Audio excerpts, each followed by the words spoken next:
皆さん、こんにちは。アルファアドバイザーズの坂下です。アルファアドバイザーズでは20代、30代、40代の社会人の方から毎日非常にたくさんのご相談をいただいております。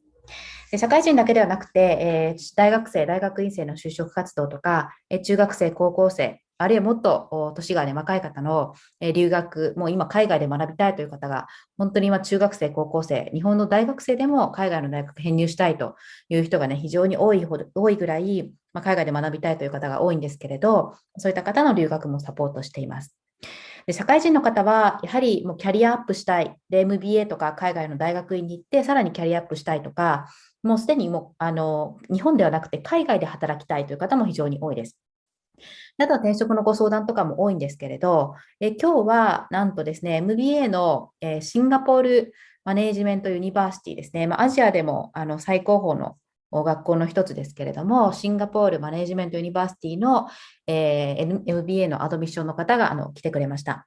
でシンガポールは本当にビザも取りやすいですし、金融とかテクノロジーとか、本当に今まさに盛り上がっている業界が集積していて、アルファでも毎年合格したりとか行ってる方もいるんですけれども、非常に魅力的な場所であり、SME も素晴らしい学校なんですね。で今日はアドミッションの方から SME は MBA も1年生で、しかもインターンシップとかも組み込まれてて、もう本当に実践的なすごく MBA なんですけれど、MBA とそれ以外にもたくさんプログラムがあります。で、テクノロジーとかファイナンスとかアカウンティング、エコノミクス、いろいろなディグリーがあるので、そういった他の大学院のご紹介もしていただきたいと思います。で、MBA は基本的には社会人経験が2年とか、その以上ぐらいにある方が対象なんですけれど、それ以外の大学院、例えばそのマネージメントをですね、ビジネスが学べるとか、ファイナンスとか、あとコンピューターサイエンスとか、そういった大学院は、日本の大学を卒業してそのまま行けるので、もうグローバル経験がない大学生の方ですね、は、本当に日本で、東大とか早慶に行ってる人も、グローバル経験ないと本当に今、就職でだいぶ苦労している人が多いと思いますので、ぜひグローバル経験ない方は、今日の動画も見ていただいて、シンガポールぜひ行ってみたいなという方は、いつでもご相談いただければと思います。で社会人の方も MBA とか、もちろんそれ以外の大学院も、アルファでいくらでもサポートしてますし、アドミッションの方にもおつなぎできますので、ぜひ興味あるなという方は、今日の動画を見ていただいて、いつでもご連絡いただければと思います。で、今日はセッションは英語でやるんですけど、ご質問とかコメントとかあれば皆さん日本語でどんどん YouTube のコメント欄に入れていただければ拾ってお答えしていきますので、どんどんご質問をいただければと思います。はい、ということで、今日は SMU のアドミッションの方がお二人と、あとアルファ代表のSmuさんも参加してくれてますので、皆さんでお話しながら進めていきたいと思います。では、よろしくお願いします。Smuさんね、シンガポールとか、アジア行きたいという方も非常に多いですし、シンガポールは特に金融とかテクノロジーとか、あとは、ビッグカンパニーのヘッドクォーターが結構あったりするので、行きたいという方も多いと思いますけど、今日はね、本当に実践的で素晴らしい学校なんで、来ていただいて非常に嬉しく思ってますね。そうですね。僕も SMU はビジットもさせていただいたこともあって、で、あとアルファの生徒さんも結構入ってて、で、その後シンガポールで仕事してる人がいたりとか、日本戻ってきてコンサルとかですね、金融とか入ってる人がいたりとかですね、いろいろ人がいらっしゃって、で、非常に実践的なプログラムで、ウォートンをモデルにして作られているっていうこともあって、あとは本当に説明あると思いますけれども、東京でいうところの丸の内みたいなところにあって、ちょっとこう学校って遠くにあったりするとですね、結構急にアクセシビリティが悪くなって、いわゆる就職活動とか結構めんどくさくなったりするんですけれども、SMU は本当にシンガポールのど真ん中にあるんで、金融とかですね、コンサルとか、あとはP&G とかもアジアのヘッドクォーターがシンガポールは集積してますので、そういうそのところのプロフェッショナルな人たちがですね、もう本当に丸の内、大手町に来るかのようにSMU に来て、でバンバンリクルーティングしていくっていうので有名な学校なんですよね。で、僕は本当にアルファでおすすめする学校っていうのは、本当に僕とかエミさんが行きたいと思う学校しか紹介しないっていう、ポリシーがあってですね、SMU さんは本当にずっとラブコールしていて、ぜひ出てほしいと、アルファのチャンネルに。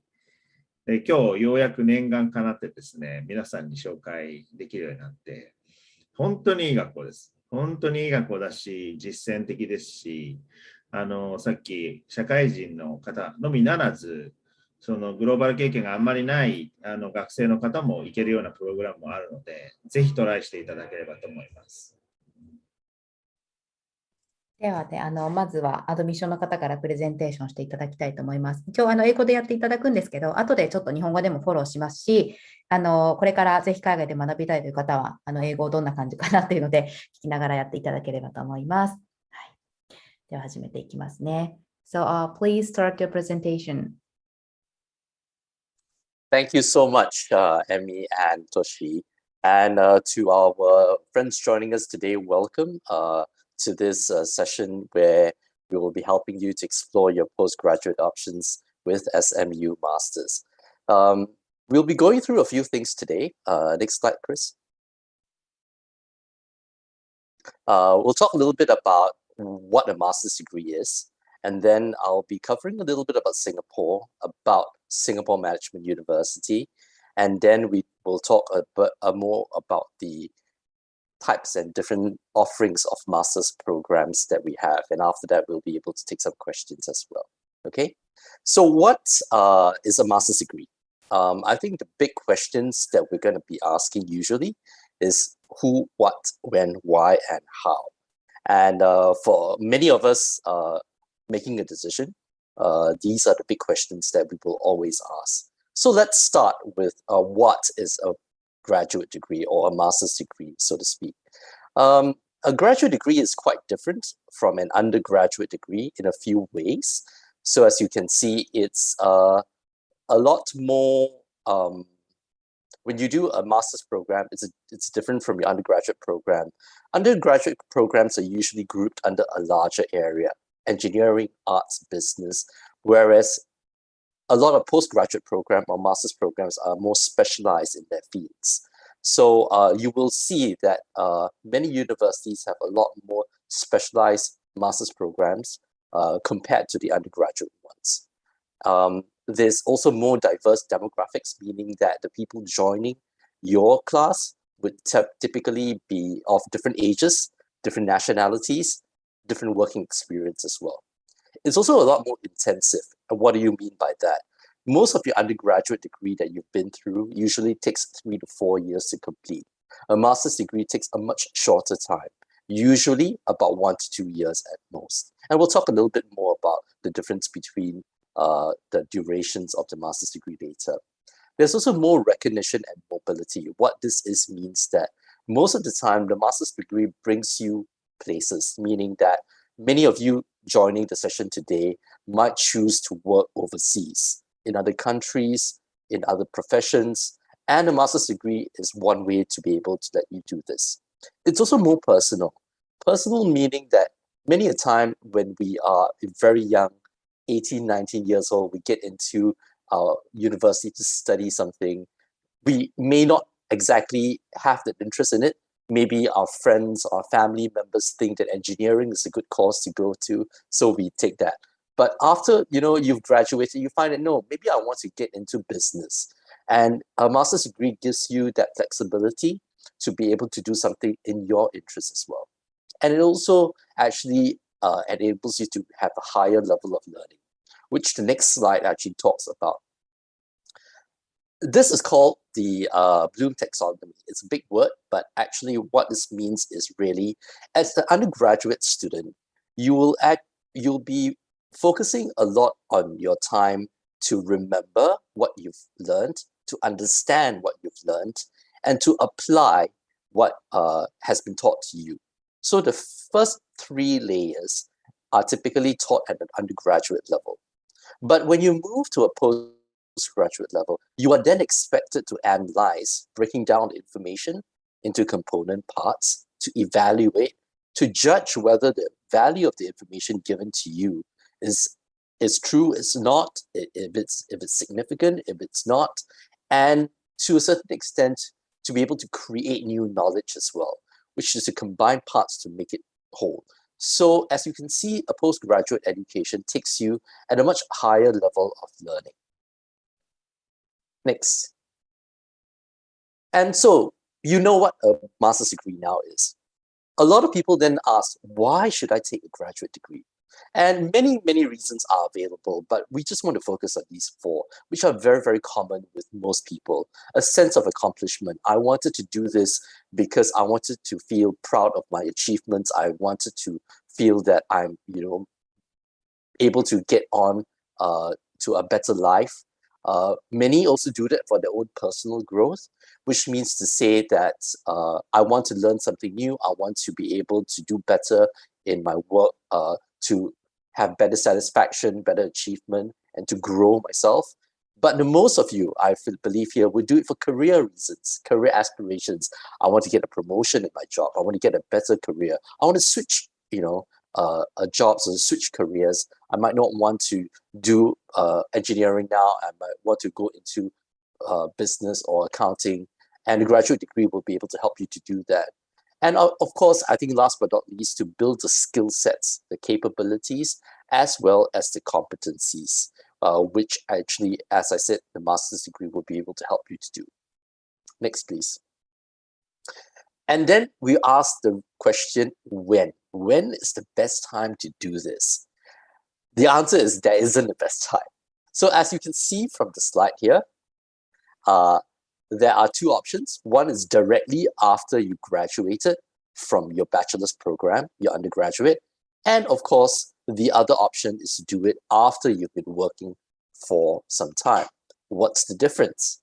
The difference is really, if you do it straight after your undergraduate program, there are less complications. You're still young, you don't have a family, you are single, you have just stepped out of school, you are able to learn very quickly because you spend the last 3 to 4 years learning. It also helps to get you started very quickly on a new area if you want to switch. So there are obviously the advantages of going directly into a postgraduate program right after your undergraduate. On the other side, obviously we are seeing that people choose to wait for a while to go into a graduate degree. If you have some working experience, what you've learned in the meantime in your work, you might be able to apply it better through what you've been, the knowledge that you've gained through a postgraduate program. But there again, you will have more commitments, meaning that you might have started a family, you might have your parents to take care of. So there are obviously more commitments that you have to balance out. It also gives you an option to change directions. If the example that I keep on giving is maybe you've been doing engineering for the past 5 to 8 years and you say, no, this is not something that I want to do. Now I know I want to change the direction. This gives you some certainty along that front. And of course, they're more focused on the goals.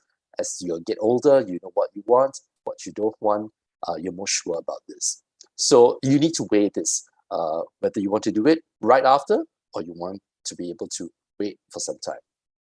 Next, which graduate degree? This isn't about the different types of degrees that are available, which we'll come to, but most importantly, before you can ask the question on which graduate degree, you will have to look at a few things. And all these things are at the fundamental, what is your personal interests? What are you interested in and what would you see yourself doing in the long term?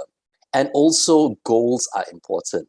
Goals meaning what do you want to become? What kind of career or what kind of growth do you aspire to? If your goals keep on shifting, today I want to become an architect, tomorrow I want to go into aeronautical engineering, the day after I want to become a doctor, you won't be able to make your decision. So you need to be very certain of your goals before you can actually make that decision on what graduate degree. So along with your personal interests and your goals, you need to consider a few more things. Curriculum. There are postgraduate programs that have depth, that have breadth, meaning how wide it is. It covers a little bit of something, but not enough to make you an expert in an area. But which also means that being a manager or an entrepreneur will give you enough knowledge to be able to do well in a company or an organization. And then there are the subjects like finance, IT, computing, where you deep dive into that subject area and you become an expert in that particular discipline. So that's one thing to consider. My advice is that if your first degree is in something deep, for instance, engineering again, you might want to consider taking a broad-based degree such as business to complement what you've learned. Okay? And then there's modes of learning. Do you want to do it part-time while you work? Do you want to do it full-time, meaning like your undergraduate school, you stop work and actually do it, or you do it straight out of school, or you want to do it online? So there are many options that are available as well. And then, of course, the university. Universities are a very big decision to make as well. There are so many universities around the world, all very good. But you want to be in a university that is obviously ranked and reputable, and which will be there, for a long time to come. So it's important to make that decision as well. And last but not least, your classmates. You want to surround yourself with people who are smarter than you. You might be very smart yourself, but if you're around people who are smarter than you, who are more diverse and bring a lot of learning to the table, that's where you'll be able to do a lot better in such a setting and learn more and be a better individual when you graduate from your master's degree. So we covered the which. And of course, the last question is, where do you want to go? Some of you today might choose to remain in your home country, in Japan. And Japan has great universities over there. So that might be an option for you. But I suspect that many of you might want to also look overseas for many reasons. You want to go out to experience a new culture. You want to go out to experience a new lifestyle. You want to be able to look elsewhere to get a different type of education. So today, we're gonna, I think many a time, many of our students are looking at going to favorite places like the United States, UK, Australia, Canada, and all that. And these are great countries that offer a very, very good experience, especially for your graduate education. So the next slide actually tells you a little bit more about international student mobility. Basically, it says that we are seeing a lot of students moving out of their home country to different parts of the world. But it also says that Asia as a destination is becoming more and more important for many students. There's obviously the hot favorites of the Western countries that I have mentioned earlier on. But then what is coming up right now are a lot of Asian countries as well. So we're getting actually a lot of international students moving to places like Japan, like Korea, like Hong Kong, and like Singapore for their graduate education. Next, please. This shows you a little bit about our Financial Times rankings, and it's titled The Rise of Asian Schools. I'll play this short little clip to basically elaborate on what I spoke about. The centre of gravity for the MBA is moving from west to east. Applications declined at 7 out of 10 US business schools offering the 2-year degree qualification in 2018. Even elite institutions such as Harvard Business School and Stanford were hit. And some high-ranking institutions such as Iowa's Tippie School of Business closed their courses as a result.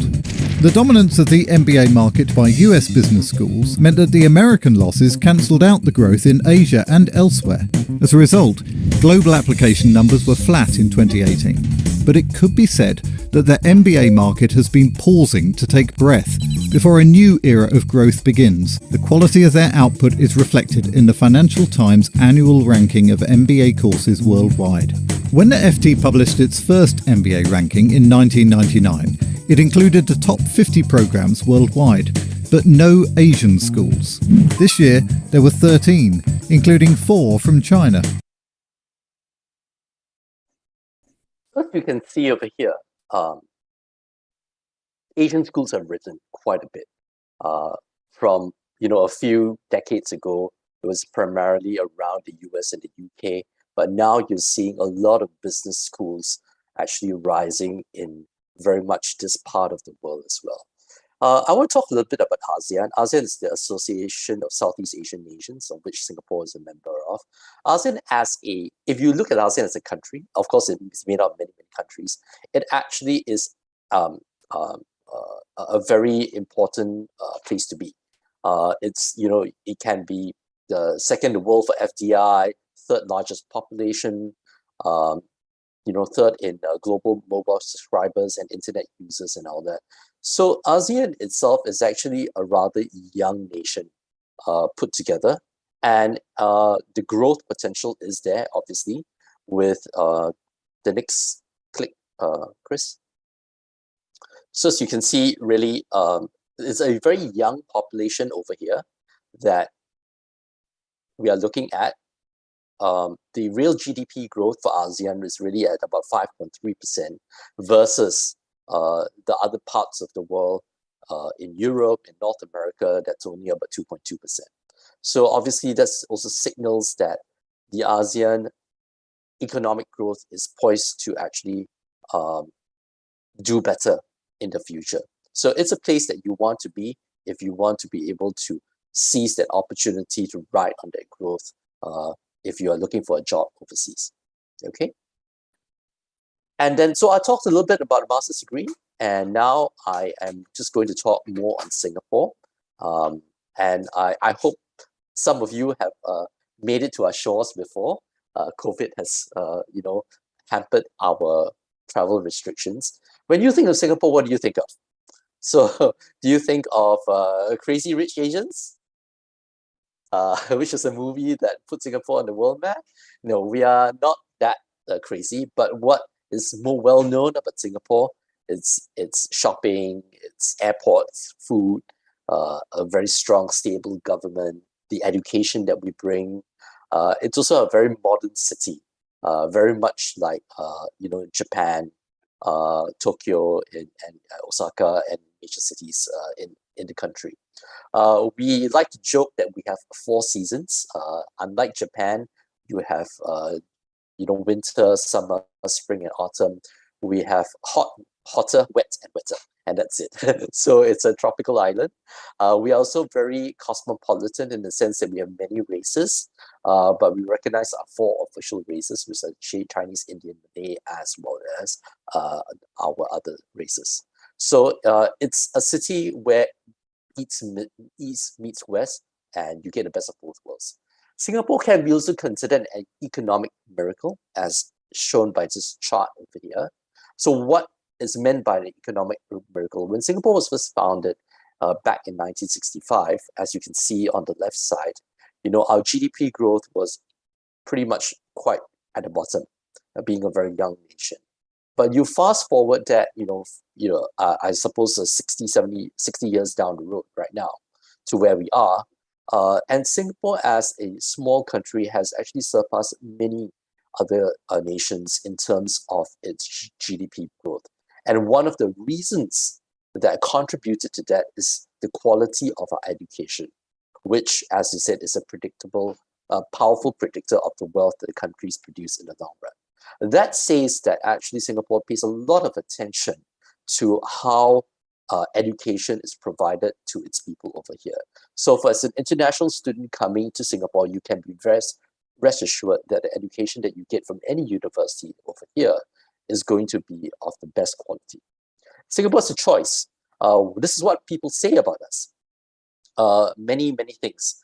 Number 1 city with best investment potential, most transparent country in the world, top 10 in Asia for most motivated workforce. And the bubble that shows also some of the things that our students say about us, being cosmopolitan, location is great, it's got a great reputation, business friendly, it's also diverse and modern and English speaking. So it opens doors to many other options around the world. Okay. Some people feel that Singapore is actually very expensive to live in. And I was just talking to your friends at Alpha Advisors earlier on, saying that each year we see a top 10 list of most expensive cities, and we always rank quite closely with Tokyo. Yes, but also if you look at things in perspective, on the left-hand side, if you consider a study destination, many a time you will look at cities like Boston, New York, London, Sydney, and these are major cities, but look at the pricing in terms of rental costs. They cost at least $300 to $400 a week to rent, and that's just an indicator of the cost of living. If you look on the right-hand side at global least expensive cities, I don't really know where Grenada or Tallahassee, or I don't think people will go to, I don't know, Athens, Georgia, but certainly people will look at Singapore being a global city to consider coming to. And we at $94 a month is relatively inexpensive compared to those that you've seen on the other side. So that comparatively would actually say that, you know, we are still quite affordable. This is another way of looking at it. So Savills World Research actually did a poll on student housing, and it measured a few things on things like tuition costs, accommodation, as well as living. So same thing again, you see Boston, New York, San Francisco, Chicago, London, Sydney, all the way up there. But Singapore is actually a little bit below, you know, total about just, you know, above $2,000 so a month. So it is, in a sense, an affordable city to do your education in. And I'll talk a little bit more when we come to that. Okay. So that's about Singapore. We hope that you'll be able to visit us sometime when border restrictions are lifted, and we'd love to have you come over. I'll talk a bit more about Singapore Management University now, which is where I represent. SMU is the third public university in Singapore. Singapore right now has 6 public universities. And when I say public universities, it means that these are universities that are funded by the government, and these are regarded as one of the among the best universities in the country itself because of the high quality of education. We are the third in terms of age. The first 2 universities, National University of Singapore and Nanyang Technological Universities, actually were founded close to about 70, 80 years ago. We are about 21 years old this year. So we are just turned an adult, so in university age. We are actually a specialized university, meaning that we don't offer every single type of discipline under the sun.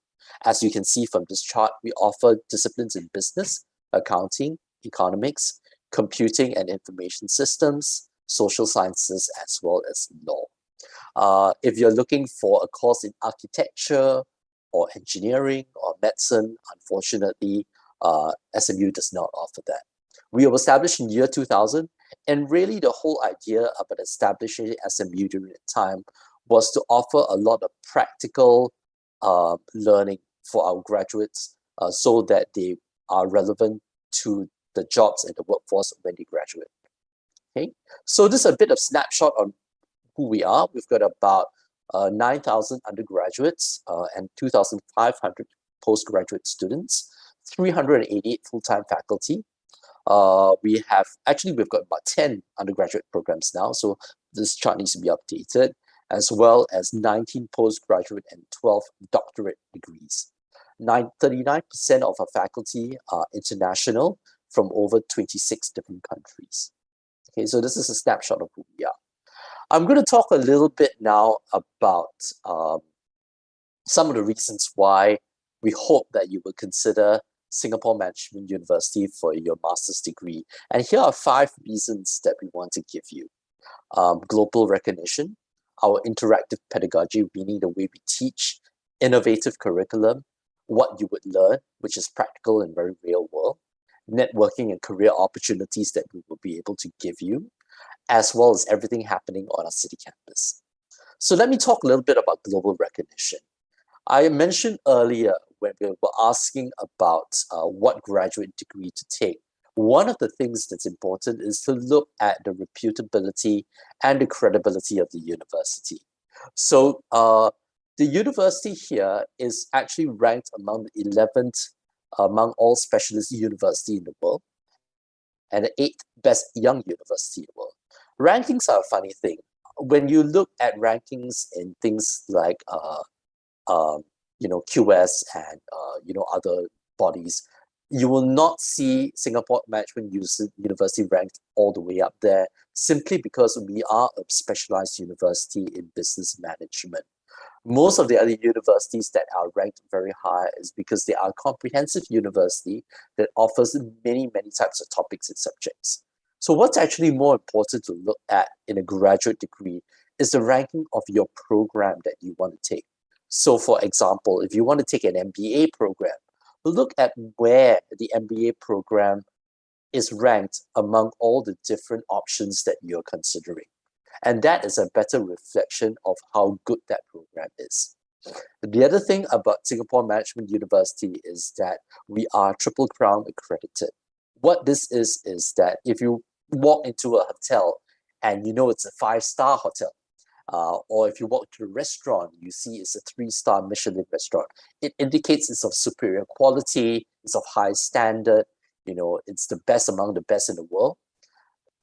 The accreditation here for AACSB, EQUIS, and Mba, these are external bodies that basically say that the university's education, academic quality, as well as other factors are top of class around the world.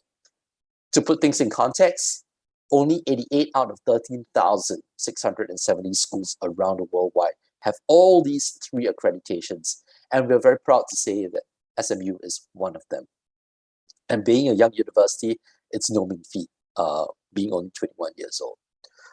Our schools are also ranked in our research. Our School of Accountancy is first in Asia, second worldwide. School of Economics is also first in Asia, 10th worldwide for econometrics research. School of Business, second in Asia, as well as our computing school, which is 13 as well. So we are quite proud of achievements, and you know that having a degree from this university will place you in good standing. And next, our interactive pedagogy, which is a very big word of saying the way that we teach. We teach in a very interactive style, meaning there's always that dialogue and conversation going on between the students and the professor.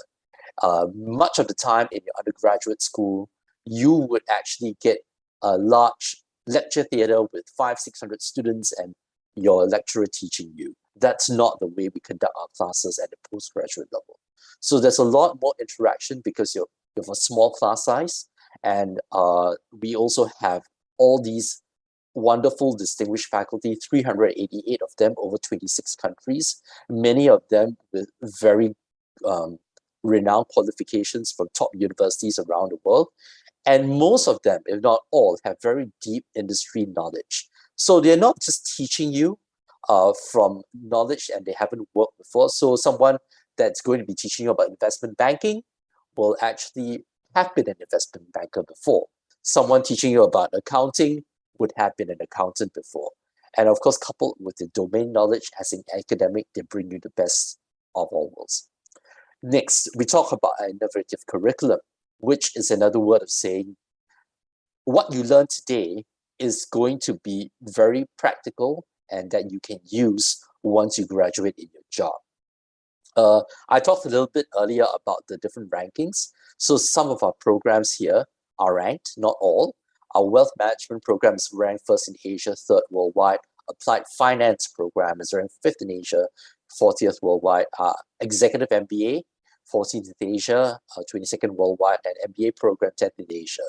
So many ranked programs, again, all with the same kind of innovative curriculum that we have and designed with inputs from industry as well as business leaders. One of the things that we're especially proud of is our professional development courses that we bring to the table. And the next slide will tell you a little bit more about that. So this is something that's very unique to our graduate education. Many a time, our students come in to the university and they will focus on one subject. I may want to take our Master of IT Business and Program. I learn about programming, coding, artificial intelligence, analytics, but I only learn those disciplines. I will not have a chance to learn about other types of subjects. and the professional development courses that we make every graduate take will actually expose you to other areas. So an IT student would have now a chance to learn about negotiation skills, critical thinking, storytelling, influencing, and advocacy. On the flip side, an MBA student now might be able to pick up skills on data analytics, programming, innovation, and things like this. So you will also get a chance to network with other students from other programs. That's widening your circle. And talking about widening your circle, the fourth reason why we hope that you will choose us is because of the networking and career opportunities. Many international students coming to Singapore would want to work in the country. You would have the opportunity to do that. The university will not be able to guarantee you a job or find you a job. You'll have to do that on your own, but we will make it enable you to the best of our abilities through our postgraduate career services to get you the career that you want. Through our career coaches, our fairs, our internships, as well as networking events and company visits. And one of the things, as a postgraduate student coming in, you'll be assigned a career advisor individually who will be able to better advise what kind of career would be best suited for you in the program that you're taking. And last but not least, all these things happen in a beautiful city campus. Singapore Management University is the only city campus in Singapore, right in the heart of the city. And it's very near the central business district. And that's important because that's where you'll be going for your internships, your job interviews, be closer to the employers that you're going to be working with. So the proximity of where you're going to be is very important, especially for your career needs. And it's very convenient wherever you are going to be. And coupled with that, of course, we hope that when you come to Singapore, you'll have a chance to be able to be part of the SMU community. And what you see here are all the student activities that we put together for you. We've got rock climbing, we've got bowling, we've got tours, we've got company visits, and we want to make sure that you make friends from all over the world, and you'll be able to be part of the SMU family when you come in together with us. All right. So that covers more about the university and a few reasons why we hope that you will be considering us. And it takes me to the last part of this presentation before I go into more specific topics about the programs that we have, which I'm sure most of you are the most interested in here. So as I said earlier on, our programs, most graduate degrees or master's degrees can be categorized into two main types. Those that are broad, which will give you the ability to work across many areas, meaning that you will learn a little bit about each area. You will learn a bit about finance, a little bit about marketing, about operations, but put together, you will know enough to be able to run a company. That's one type. Another type will obviously give you a deeper exposure to the functional areas that you are interested in. An example would be IT. If you're very interested in information technology, you will actually focus very much on that as well. So what we have in SMU on the broad side are the Executive MBA programs, the MBA, and the Master of Science in Management. And these are programs that give you more of a broad appreciation of the different areas within the business. And I will talk a little bit more specific about them a little later. The ones that are more deep would be the rest of our postgraduate program. A Master of IT in Business, our accounting programs in red, our specialized Masters in Finance programs in blue, and our economics program in green, as well as our law programs in purple. Another way to look at it, again, is a different category, a pre-experience programs or post-experience. And what's the difference? The difference is that for pre-experience programs, it means that typically these courses do not require you to have any work experience.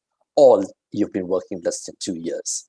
Many a time, fresh school leavers out of university would join these programs.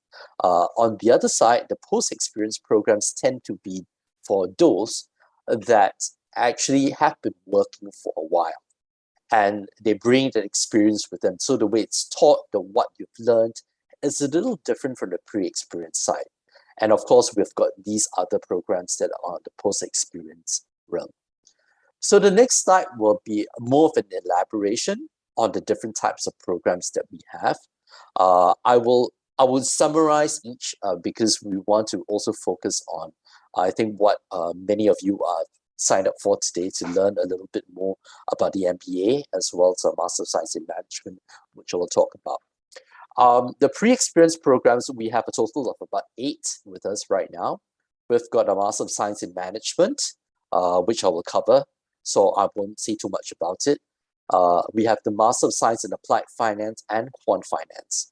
These two are our finance degrees for the pre-experience market.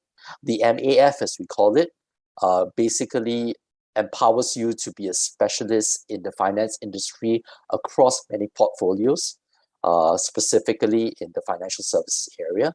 It also prepares you for the Chartered Financial Analyst or the CAIA certification. On the other hand, the Master of Science in Quantitative Finance actually focuses more on the quantitative side: pricing, hedging, risk analytics, management, quantitative trading, and investment.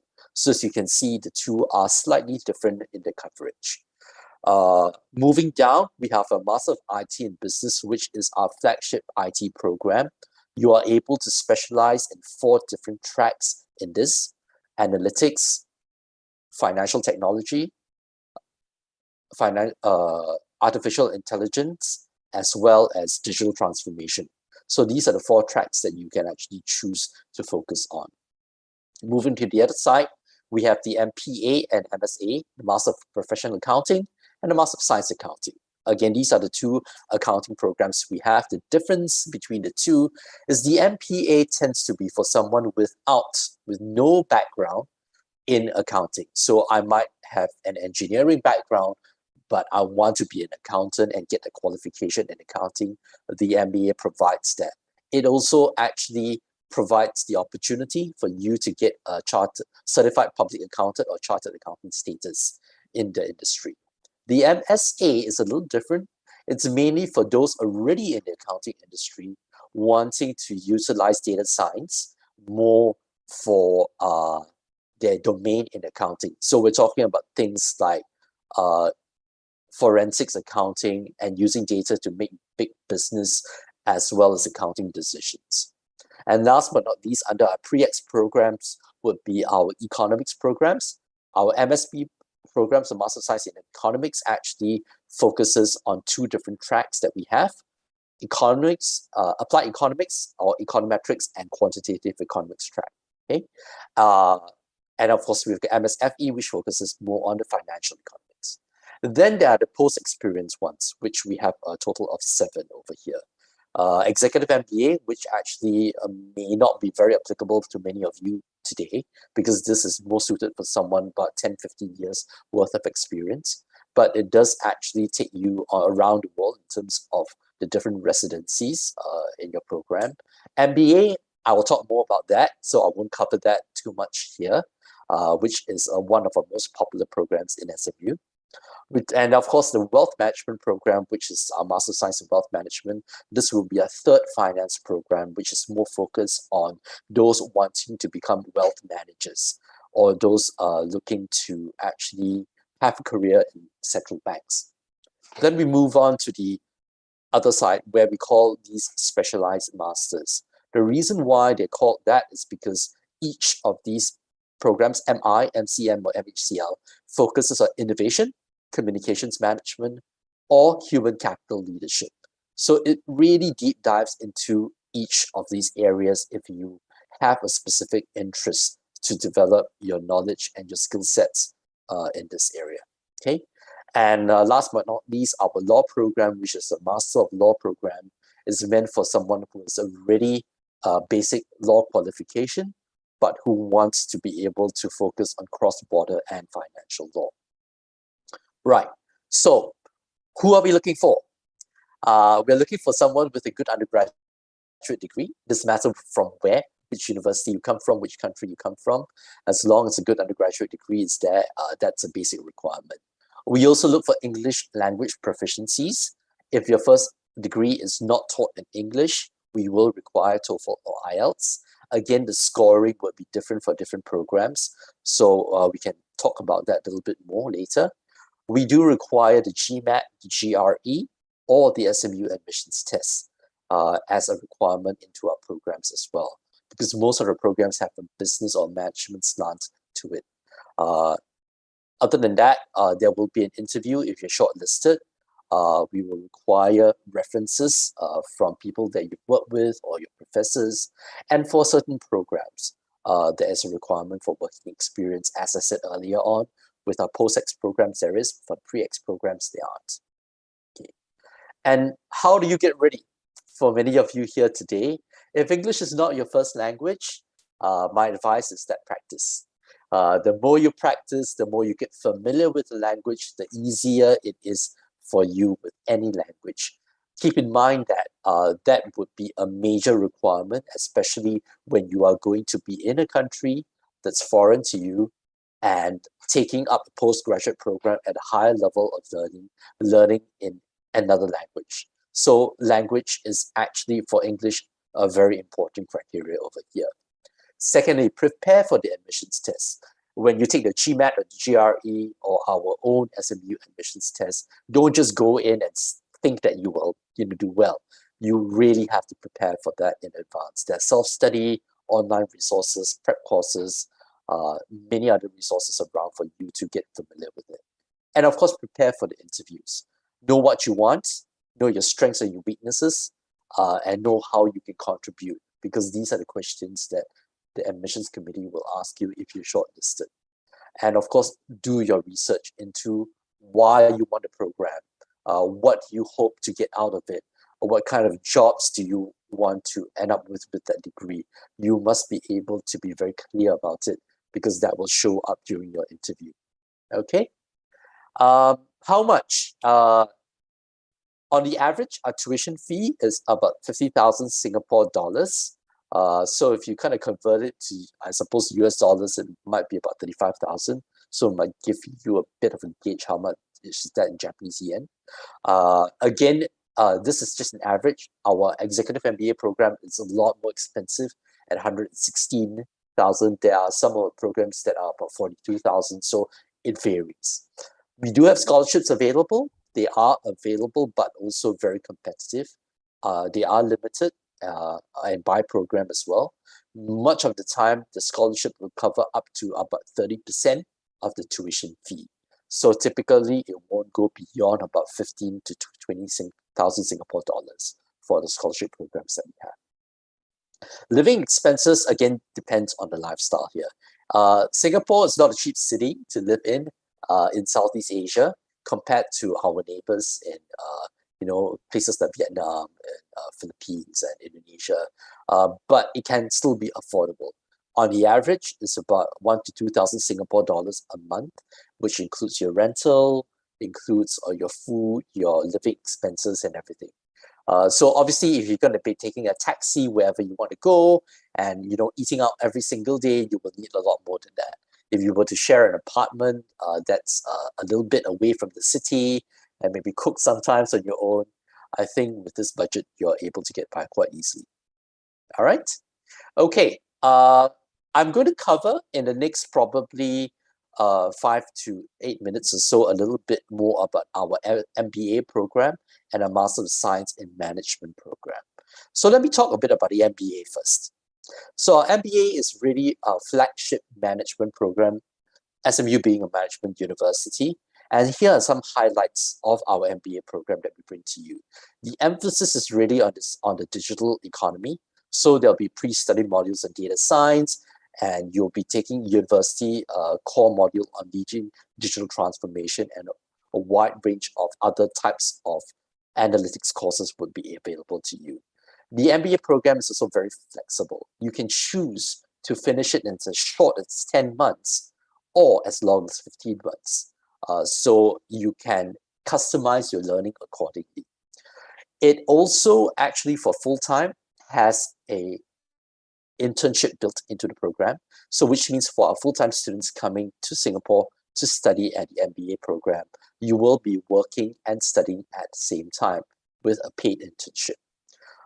There is also the option when border restrictions relax to go overseas for an immersion program. And this is usually 1 to 2 weeks, which will bring you to a country around Asia to learn a little bit more about certain aspect of businesses, whether it's in operations or marketing or management. Cross-listing of our business school electives. What this means is also within the MBA curriculum, there are set classes that you can take. But if you want to learn something a bit more about finance, on communication, on innovation, you'll be able to take elective courses from the other degrees as well to add to your learning. And when you graduate from the MBA program, you'll have all the lifelong learning opportunities to sign up for 1 free class per year, adding value to the MBA that you have. Okay? And the next slide will actually tell you a little bit more about the real world learning that we really focus on. Our MBA is actually very, very much the example of our innovative curriculum. Whatever you learn, and we change it and update it all the time, we want to make sure that it's relevant to your real world learning. When you come out, you're equipped with the skills and knowledge to be able to do this. And how we do it for the part-time course would be our management study project. But our full-time course generally is through the compulsory internship, or those who want to not do the internship, they can basically do the venture creation project, which is actually more in creation of a business plans for those wanting to run their own businesses. So these are the two real world applications that are available for MBA students. I talked a little bit just now about overseas immersion program, and then there's also the opportunity to go for an overseas exchange, where you'll be able to do some of our elective courses at these universities. I can see Keiko University being here as one of the renowned Japanese universities as part of our partners. So we offer that opportunity to have a very holistic experience, not only in Singapore but also overseas as well. So what is the curriculum like in our MBA program? This is a very busy schedule, but basically you will have the opportunity to take 8 core modules. And these are core in finance, marketing, accounting, analytics, operations, and things like that. Every MBA student has to take this, but you have an opportunity to actually look at electives as well. And that's where you can create a little bit more in terms of specializing in certain areas. So if your interest is more in marketing, you can take more marketing elective courses. If your focus is more in operations management, that's an option for you to take more courses in that area as well. So essentially, that's what the curriculum is. Classes-wise, for full-time students, which most of you will become, it will happen on Monday to Thursdays, generally, both in the morning and the afternoon. It's about 3.5 hours each session. Fridays are usually left for career professional leadership developments as well. And obviously there are breaks in between the whole term. So what you see here for the January full-time intake, it starts as early as January, because there are pre-study modules that you do before you enter class, and stretches all the way to 10 months or 15 months, depending on how much you want to customize your program. Okay, so this gives you a quick idea. Our next intake is actually in January 2022, but applications have closed, unfortunately, already. So if you want to be able to look at coming into the MBA program, our next intake will be in January 2023. Our part-time options are unfortunately only available for those who are already residing in Singapore. So if you are working or living in Singapore already, then you will be eligible to take the part-time program, which we will have to run in August. But if not, if you're coming in directly from another country into Singapore to study, you will need to take the full-time program for the MBA. It happens in January of each year. So that's about the MBA program. Next, I will talk a bit about the Master of Science in Management. We call it MIM for short. The Master of Science in Management is modeled after the MBA in a lot of its curriculum, what you learn a lot of the same things. But what the difference is, it's meant for someone coming from a non-business background and who is a lot younger, meaning you might have just graduated from university, or you might have not acquired 2 years worth of working experience yet. So you're young to the field and you want to be able to learn more about the business fundamentals of getting into that business world. It's very practical in terms of what we teach you, so it's not just theory. Same thing, you will also get a lot of global exposure at partner universities or go on a business study mission. So the MBA has an overseas immersion program. For the MIM program, we have a business study mission, which actually gives you the same exposure to different companies overseas. It opens a lot of doors in business and management for you as far as careers are concerned. And you also do have a little bit of flexibility in terms of going for the full-time program, or we have a blended intake, meaning that there's an option to learn, to study for the MIM program online, but you will also be attending some classes at SMU. So as I mentioned a little bit earlier on, the MIM full-time program allows you to choose at least one study mission to go to. There will also be a consulting practicum or an internship, as a matter of fact, to gain real-world experience. The MIM full-time program, it's 18 months. And the reason why you might ask, why is it so long, where the MBA is only 10? Because it's meant for someone who does not have working experience, and the 18 months would allow you to get at least about 5 months worth of an internship experience while you are studying at the same time. So you get the best of all worlds, the academic knowledge plus the real world working experience. The MIM also has the option, if you want to, for the blended program, to have an overseas study mission when border restrictions are relaxed. Okay, so the next will show you a little bit. I talked about that earlier on, about business study mission as well as the overseas exchanges. So overseas exchanges will bring you to some of the universities, London Business School in the UK, as well as Imperial College, ESMT Berlin, and Queen's University in Canada. Okay, so what does the program look like for MIM?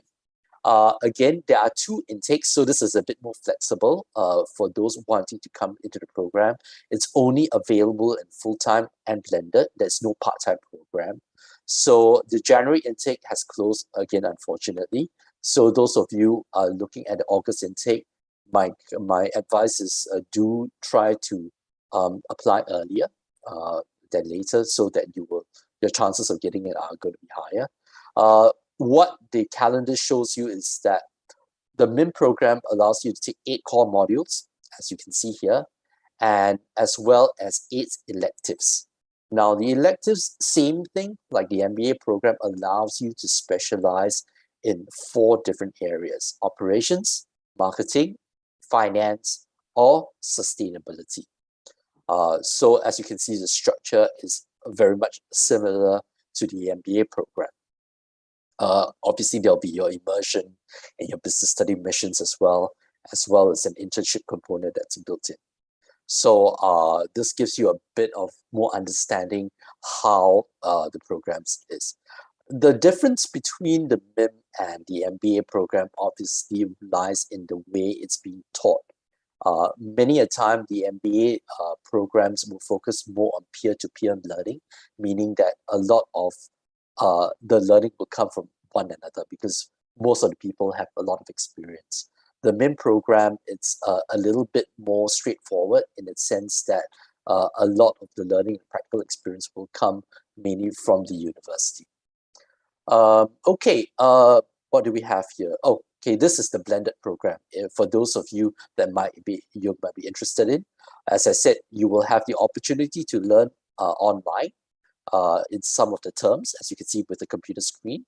And there are some parts of the entire 18 months that you will have to spend in Singapore. So for instance, you do orientation in Singapore, and then your second campus visit will be 6 months later, and then in another campus visit another 6 months later, and so on and so forth. But in between, basically, you have the flexibility to be able to learn online in your home country. So that's the other option that we have if you are keen to take the blended MIM. And with that, it brings me to the end of the presentation. These are contact information. Please feel free to like us on our Facebook page and join our LinkedIn group as well, or email us or check out our website as well. And I'll be happy to answer any questions. I think Toshi as well as Emmy would be able to help translate that for us, and we'll be happy to answer any kind of queries that you might have. Thank you. Thank you. Thank you for a great presentation. はい、ありがとうございます。ちょっと一通りね、お話しいただいて、なので MBA だけじゃなくて、いろいろなプログラムが入っていたので、どうしようかな。一通りちょっと注目ポイントを見ていきましょうかね。ご質問も結構いただいてるんですけれども、プログラムの説明のところを見ていきましょうかね。結構最初の方はグラデュエイトディグリーってどういうやつなのっていうのとか、あと、アルファでも最近、もう大学卒業して、あるいは日本の大学院を卒業して、そのまま就職の前に行きたいっていう、そのエクスペリエンスっていう方もいれば、もう社会人になって何年か働いて、あるいはもう30代、40代の方もいらっしゃいますけども、それから MBA とか大学院行きたいっていう方もいるんですけど、それぞれ、こういう、もうちょっといろんな可能性を見たりとか、グローバル経験を取るっていう意味もあるし、もっと社会人の方だったら、さらにプロフェッショナリティをね、極めていく、そういう違いがあるよって話とかもされてたんですけど、ちょっとプログラムのページを見ていきたいと思いますね。So, could you return to the slides on which there is a lot of program, like pre-experience and post? この辺ですかね。Oh, no. So, yeah, maybe next slides. Yeah, that's it. Okay, sure. なので、このあたりから見ていくとちょっとわかりやすいかなと思うんですけど、これプレイエクスペリエンスフルタイムなので、So, is that program, is it possible to apply for that program who are already have working experience? Yes. Your question is if we are able to apply for all these pre-experience programs if you already have working experience. The answer is yes. Again, when I say yes, I qualify that also with there are exceptions. So for example, if you have been already working for 15 years and you want to apply for the Mba Program, it's likely we won't accept you because you're too overqualified. We will want to at least advise you to take the Mba program. But yes, on the average, many of us candidates coming into these pre-experience programs would already have worked for a little bit of time. So for example, our IT and business program, we get people who have been coming in between 3 to 5 years working experience. But obviously our Mba program, applied finance, our accounting programs tend to be those with less than 2 years working experience, so they tend to be younger. But the answer is yes, it is possible. All right, thank you. なので、おすすめ、どうぞございます。職業経験がある方もだいたい3年から5年ぐらいまでは結構皆さん実際に大校生の方もいらっしゃるというそうなんですけど、それ以上のミッドキャリアとかになってくると、この後にご紹介するそのエクスペリエンスのフルタイム MBA とかあとファイナンス系のもありましたけれども、そういう方が結構向いてるという感じですね。はい。この MIM はこの大学生とか大学院から直接行くやつですよね。他も直接も行けますし、直接も行ける。なんで、で、この MAF っていうのは、その下の MAF は CFA とかを取りたい人向け。そうですね。で、この MQF っていうのは、これ受かった人もいて、アルファから。で、ヘッジファンドとか、まあ行きたい人向けですよね。で、これインターンとかもついてて、本当に、ここはやっぱりインターンついてるのがやっぱりすごいいいですよね。で、あと、マスター・オブ・インフォメーション・テクノロジー・イン・ビジネスっていうのは、いわゆるビジネス・アナリティクスとか AI とか、ファイナンシャル・テクノロジーっていうところが、まあ、学べるっていうのと、あと MPA もすごいおすすめで、結構USCPA とかで取りたいっていう人いるから、これはマスター・オブ・プロフェッショナル・アカウンティングっていうので、アカウンティングのマスター、僕もそれ、ニューヨークで1年ぐらい行って、その後 USCPA 取りましたけれども、こういうね、実学的なところ、なんかおすすめは MIM と MAF で、ヘッジファンドとか行きたい人は MQF で、IT 系行きたい人は MITB で、あとアカウンティング系だと MPA で、やっぱりそのままシンガポールとかね、ボスキャリとかグローバル企業、外資系企業で働けるようなマスターがまあちょっとおすすめかなっていうのは、まあ、我々の目線ではそうなんです。もっと研究したいとか、エコノミクス行きたいとか、あと PhD 行きたいみたいな人たちもいるんで、そういう人たちはその MSE とか MSFE 取られていいと思いますけど、実践的にはやっぱりこの辺ですよね。これって組み合わせいけるんですかね？組み合わせっていうのは同時にってことですか？デュアルとか。デュアル。そう。まあ、僕が聞いてもいいです。じゃあちょっと。So is it possible to take that, for example, so for 2 masters at the same time as a dual degree? So that's the difference. Taking 2 masters at the same time, it is technically possible, but realistically, it isn't because of the calendar. Let's say if you want to take one master course that starts in January and another one starts at the same time, you won't be able to attend classes at the same time. Most don't take 2 at the same time. You can take one after another, obviously. But we have not seen anyone actually taking 2 at the same time, even if they are on. Not the same time. For example, so MBA, so take the MBA first and after that MITB. Yes. We have people actually doing that. We've seen people taking after actually like the MPA, and then they want to go on to the MSA, or someone actually looking at the MBA program and then, after they finished it, to the MITB. Not very common, but there are. You asked a little bit about joint degree earlier on. We have some programs, it's not in this chart right now, where for some programs there is a joint degree partnership with different universities.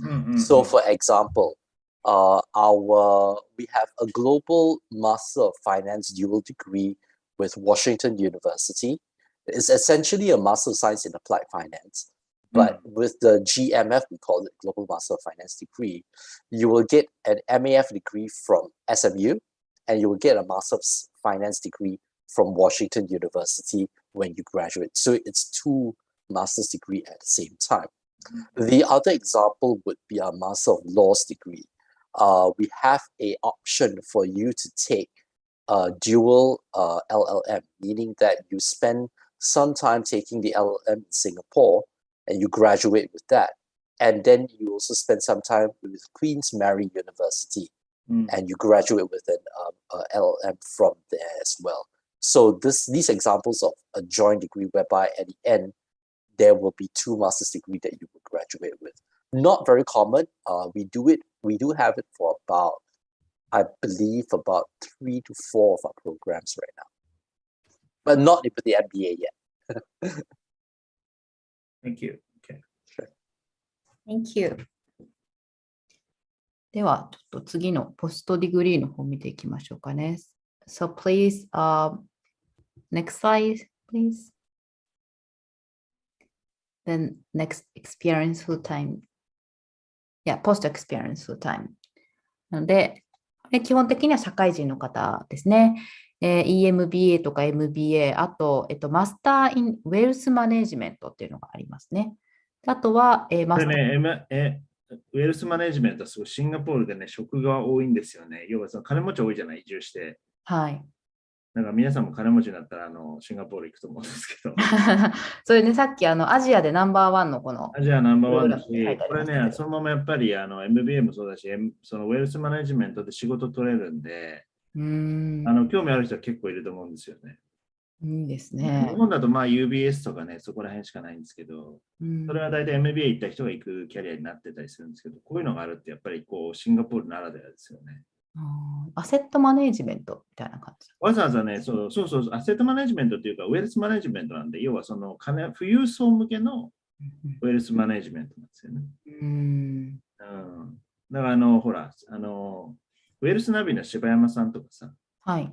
ニューヨークのマッキンゼーでウェルスマネジメントやってたんで。はいはいはい。のコンサルやってて、それで、このモデルいいじゃんって言って、それを真似して作ったっていうぐらいで。これね、結構奥深い世界なのよ。なるほど。もちろん運用もあるし、この前運用でね、お金吹っ飛ばした人いましたけど、ウェルスマネジメントは非常に面白いと思いますね、この要はお金の話だけじゃなくて、結構ね、教育の話とか税金の話とか、すべて要はその富裕層が抱えるすべての問題をサポートするって感じなんで。ちょっとなんか面白そうですね。だからアメックスのプラチナカードのなんかもっとすごい版みたいな感じですかね。もっと個人版みたいな。結構すごいネットワークもできそうですよね。だからすごいネットワークですよ。だからものすごいそのハイレベルな、要は経営者相手だからほとんど。経営者とかそういうそのファンドとかで成功した人とか向けなんで、シンガポールに大体その要は税金安いから逃げてきてるんですよね。はいはい。僕のその知り合いのもう本当にファミリービジネスで超お金持ってる人なんかもう家族ごとシンガポール行ったりしてるから、もう日本で相続したらもう家が破産するみたいな話になってるわけよ。なるほど。だからやっぱりそういう日本人向けのそういうウェルスマネジメント結構ニーズあるし。もう日本人が現地いるからってこと？そう。ちょっと IPO とかした人とか昨日聞いた人はシンガポール行ったりしてるからさ。なるほど。だからまあそういうのもいいし、MBA もそうだし、いやあとね、このマスター・オブ・ヒューマン・キャピタル・リーダーシップっていうのも、やっぱり人事とかやりたい人は結構いるじゃない。はい。でもなんか人事やるのに MBA なんですかみたいな質問もよくあって。そうですね。こういうのもすごいいいです。あとなんかこのバブソンカレッジと一緒にやるのも面白そうです。バブソンカレッジ。アントレプレン MI ってやつ。そうですね。ディスプレンス。そうですね。どんな感じでバブソンと一緒にやるのかちょっと聞いてみて。なんかエミさんが聞いた方がいいじゃん。私が。はい、お願いします。Regarding the MI program, Master in Innovation Program, how do you manage a program with Babson College? Oh, it's actually it's not a joint effort, meaning that part of the curriculum would involve actually going to Babson College for about 1 week. So it's part of the entire program, meaning that our students getting into the MI program would typically go to Babson for 1 week in a structured format. That means they will attend classes, speak to our professors, basically join the Babson College students in some of the modules, and also be able to learn from some of the successful entrepreneurs that have started their own businesses over there. So it's a 1 week stint. These kind of 1 week programs is quite similar in communications management and human capital leadership as well. I think for MHCL, they go to Wharton. MCM, I think right now they go to Northwestern, if I'm not wrong. It's only for 1 week, but it's the same idea behind it. We wanted to expose our students to the best in that particular industry. For Babson College, they're very well known for innovation, and of course Wharton for other things as well as Northwestern. So that's how it works. I want to just mention for the specialized masters here, MI, MCM, and MHCL. typically we're looking for someone with at least about 3 years of experience coming into the program. Reason being because a lot of these specialized areas are very much are very practical, practice oriented. So in order to be able to make sense for anyone getting into this, they must have worked for a while. Many who come to the MI program want to do it for one of two reasons. They want to start their own business, meaning they might have worked for a while. Now they say, okay, it's time for me to, look at starting my own enterprise or, bringing some business ideas to market, or someone who wants to drive innovation within the organizations that they're working in. So that's why we need someone coming in with at least having worked for a while to know what's it like. And same thing, obviously, for communications management as well as human capital leadership. Thank you. So one more question about the EMBA. Yes. So is it possible for Japanese business people to take the EMBA programs? So is that campus-based or online-based? It is campus-based. So the EMBA program is actually quite unique in the sense that it's a 13-month program, but it's modular, meaning that it doesn't follow a full-time or part-time schedule. It is designed among for business executives, as you said, people who are quite senior. But what happens is that there are 4 residencies, meaning that you spend time in Singapore, the US, India, and China.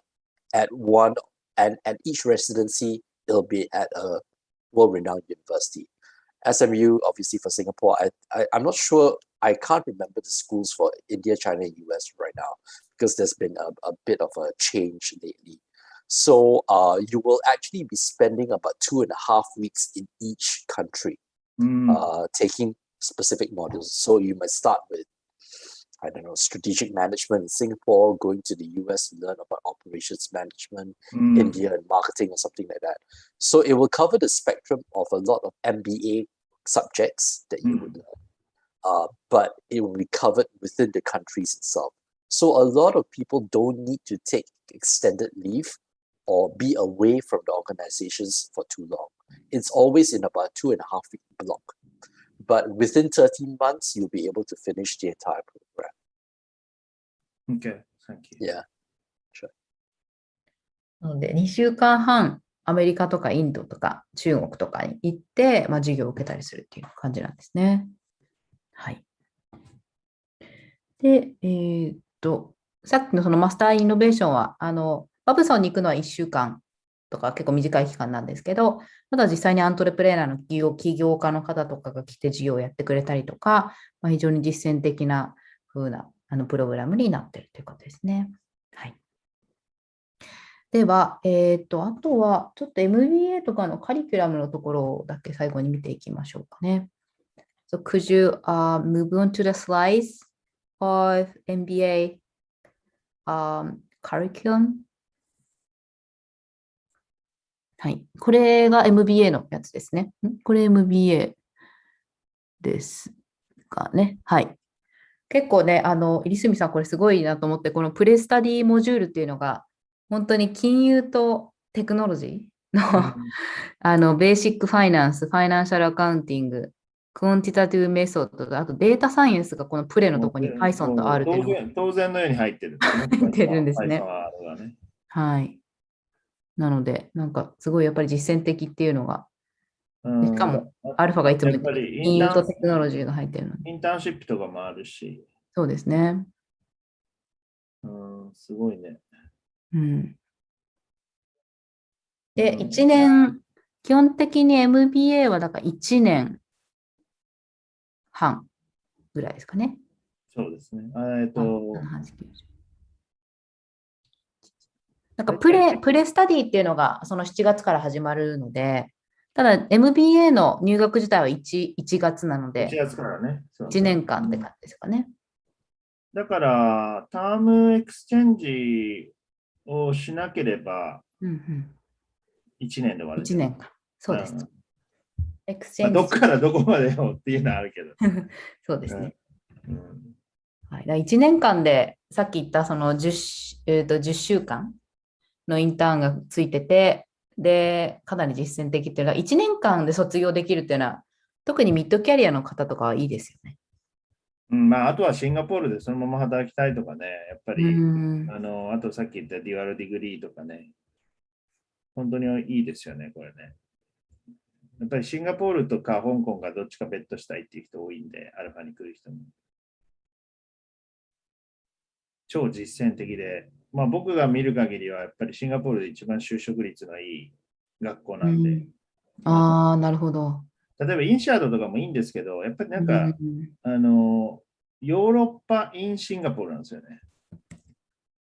なんかキャンパス見たらわかるんですけど、やっぱりなんかヨーロッパの人がいっぱい歩いてるんで、なんかシンガポールなのかなっていう感じは僕は何回か言ってしましたけど、やっぱ本当にさっき唯一のシティの中にあるキャンパスがある学校だっておっしゃられてましたけど、本当そうなんですよ。インシャードも遠いし、NUS なんかもっと遠いし。ああ、そうなんですね。そう、だからもう本当都会のど真ん中。本当に、こんなとこ学校あるのかなっていう感じ。確かに。日本でもね、丸の内にあるのと、例えばね、静岡とか長野とか、ちょっと離れたところにあるんだと、やっぱり、例えばインターンやるにも、ね、普通に全然違いますよ。一日の中で移動して、そのまま学校帰りとかできそうです、法律が違うのと、やっぱり何と言っても、やっぱりリクルーターとかが来る頻度とかが全然違うっていうのは、なんか見せてもらったんですよ、僕。リクルーターのインフォセッションイベントの表みたいな。もう、有名企業、ドワーですよ。あんまり今日言ってなかったけど。ちょっと質問いきますか、質問多いから。はい、ちょっとじゃあ質問いきましょうかね。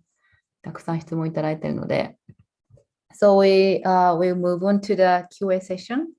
There is a lot of questions from audience. はい、皆さんご質問ありがとうございます。ちょっと最初からいきたいと思います。シンガポールのヘッジファンド就職に関心があります。今は外国人がシンガポールで仕事を得るのは難しいと思いますが、例えば日本株投資アナリストなど、日本に関連する仕事であれば、日本人でもシンガポールでフルタイムオファーおよび、労働ビザを取れるのでしょうかということですね。So he or she is interested in getting work at Singapore as in a hedge funds, and it would be difficult for international students to get their job in Singapore. But is that possible for Japanese students to get a job in Singapore, such as Japanese stock analyst that is related to Japan? So, and also, is that possible for them to get full-time offer at Singapore and employment visa? Okay, I'm not able to advise how easy or difficult it is to get a job here because it's very much based on market demand. So obviously there are certain sectors that are a lot more popular than others, easier to get in. Some sectors are more difficult. I would say Singapore being a financial hub has always been very competitive in this area. So when you talk about hedge funds, you talk about investment banking, very much in the financial industry, it is competitive to get in. Obviously, we are looking at areas in IT, the digital economy now, digital transformation, jobs in that area, they tend to be a lot more opportunities over there because that's an industry that is really expanding quite a lot, not only in Singapore, but in many parts of Asia as well. So it really depends on, it's quite a free market in the sense that many employers choose the best person for the job. Obviously, being in SMU, one of the things that we help you with through our postgraduate career services is to make sure that you have all the necessary skill sets to do well in the work that in the job that you end up with, and also how you interview well. So they prepare you with your resume, your interviewing skills. They help to connect you with potential employers and job fairs and things like that. That's why things like internships are actually very important for a lot of our international students coming into the university, taking a master's program, because you get a foot in the door by working with the company. So that candidate who's asking about getting into hedge fund, it is not an easy industry, but obviously if you're able to get an internship into a hedge fund company, the likelihood of you converting to a full-time position upon graduation is higher than someone who may be applying straight. Okay, so that's one part. The other part about getting employment visas, the good thing is that with Singapore Management University, because we are a public university, which is actually funded by the government, graduates from SMU, international students, would be able to apply for a long-term visitor pass for 1 year to stay in the country. This allows you to stay in the country but not work. But it also allows you to look for employment, to find a job during that time. This is different for private universities in Singapore, which do not have that option. Meaning for other universities that are not public, you will only get about 1 to 2 months before you need to go back to your home country. So that's the advantage.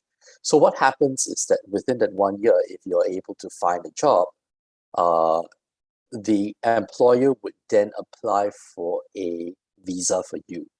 It's either called an employment pass or it's an employment pass. So what happens is that with the employment pass, your long-term visitor pass will then terminate, no longer be, usable. Your employment pass will replace that, and therefore you will be eligible to work in Singapore. That's how it works. Yeah. So again, it is a competitive market because we've got a lot of, to give you an idea, we've got about 5.9 million in population, about 3.5 million are international workforce coming from all different parts of the world. So yeah, that's the reality of the market right now in Singapore. Thank you for your precise information. Sure. はい。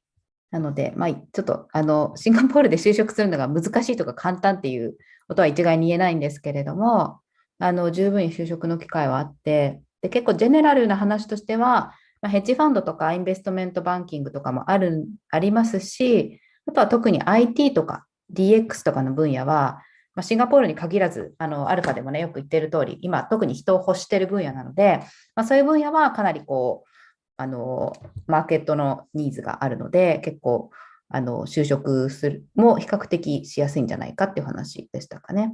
あと、SMU のお話でいくと、大体ポイントとしては3つ挙げると、1つ目はもうインターンが組み込まれているので、例えばヘッジファンドに働きたいっていう場合も、実際にインターンしていると、してないのでは、している方が圧倒的にその後のフルタイムオファー得やすくなるよねっていうのが一つと、あとはキャリアサービスが、多分そのインターンシップとかすごいね、入住さんも以前おっしゃってましたけど、ネットワークがすごい企業さんともあるので、そういうキャリアサービスとかもありますし、そういうネットワークも含めて、SMU の生徒さんはね、かなり有利というか、結構いいポジションにあるんじゃないかなっていうところが2つ目。あとは、その国立の大学なので、SMU、シンガポールマネジメントユニバーシティ自体が。なので、通常のプライベートスクールだと、その卒業してから1ヶ月か2ヶ月間しかシンガポールに残れないそうなんですけど、SMU の場合は1年間残れるので、そこでフルタイムオファーを得られるとか、あとその間にインターンして、そこからフルタイムのオファーを得るっていうのは、そういう機会が結構あるんじゃないかなっていう話でしたね。はい、リスミさん、アルファでも結構 SMU に行って、その後、そのまま働かれている方もとかもいると思いますけど。すごいいますね。だからインターンはやっぱりついてるのがでかいんですよね、これは。やっぱりそういうところで経験がない人は、例えば他の学校とかだと、やっぱりその経験者じゃないと、なんかヘッジファンドとか集まりとか難しいよねみたいな話があって、じゃあどうやって経験者になるのよっていう話あるんだけど、まさにおっしゃられたみたいにインターンできることで、その次のそのステップに行きやすくなるんで、やっぱアルファでもそのヘッジファンドとか集まりとか行ってる人はやっぱり、インターンをね、しっかりさせてるので、やっぱりその経験を買われてるというところがやっぱり大きいんで、そこ行きたい人はすごくいいプログラムなんじゃないかなとは思いますけどね。まあ当然シンガポールだけじゃなくて、シンガポールで働くことももちろんできるし、もう逆に言うと、日本で金融やっててもシンガポールで働きませんかみたいな話はいっぱい来るんで、まあなんか金融にいたら、外資金融とかにいたら日本とかシンガポールとか、っていうかほぼ2個1な感じで同じ感じですけどね。普通にそのトランジションとかもあるし、外資金融の中で東京オフィスからシンガポールとかその逆もあるんで、はい、一旦そこのマーケットに入っちゃうのがいいと思いますし、そういった意味ではシンガポール、SMU みたいなところに行ってインターンもやりながら、ファイナンスで、のところによりどんどん踏み込んでいくっていうのはすごいありだと思いますね。しかも日本と近いし、日本人に雇い慣れてたりするんで、すごいチャンスがあると思います。はい、ありがとうございます。じゃあ次のご質問ですね。SMU の外国人学生の何%ぐらいが卒業後にシンガポールで働きますかっていう、さっきの回答の中でちらっと言われてた気がするんですけど、ちょっと聞きますかね。So, the next question is, what percentage of international students at SMU get their job in Singapore after the graduation? I think you have answered the question already during the previous question, but could you let us know? Sure. It varies obviously by program, but on the average, we get around about 94% of our graduates getting a job within 6 months of graduation. I don't have exact figures in terms of how many international students, but to give you an idea, about 70% of our postgraduate students in SMU are from out of Singapore. So we've got 70% of our students being international. 30% comes from our domestic market, Singaporeans or permanent residents living in the country. With that 94%, I would say the majority of our international students do have the opportunity to get employment. Again, these numbers were before COVID last year. So since then, obviously, job market has been impacted a little bit, but we are seeing an uptrend with a bit of the recovery, so coming up. So it may not be as high, but certainly I think the job market is going to be better than it was last year with the economy recovering from the COVID situation. So again, my only comment here is that there is no guarantee. The chances are good, but it really also very much depends on you as an individual, how prepared you are to get into the job market and what the competition is out there. If you go into a very competitive industry, obviously you have to be very good or among the best to get these top-notch positions. But if you go into an industry that is really on a growth spurt, then your chances are going to be a lot better getting the kind of career that you want. It's the same thing when we look at internships as well. One of the things that I did not mention earlier on is that internships, although it's built into the program, it is not given to you. What I mean is this: you have to apply for the internship in the company that you want to work for. So for example, if you want to work for Google, the Google internship isn't going to be given to you. You have to apply for it like a job. They go through the selection process and give it to you.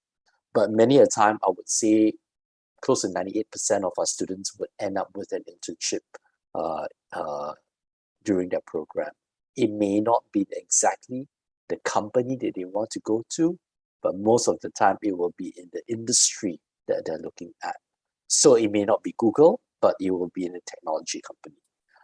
So that's usually how it works. And that helps a lot in terms of getting their full-time employment because you would have gained that experience through that internship already. That puts you in a good position to land up in a full-time job if you were to, stick with the same industry that you were in.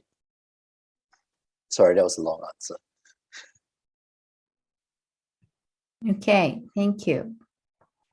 なので、実際にインターナショナルスチューデントが 70% ぐらいって結構多いそうなんですけど、だいたい 94%、90% 以上の方が卒業後すぐにジョブを得るということで、シンガポールで働くのはそのうちの中からって感じですかね。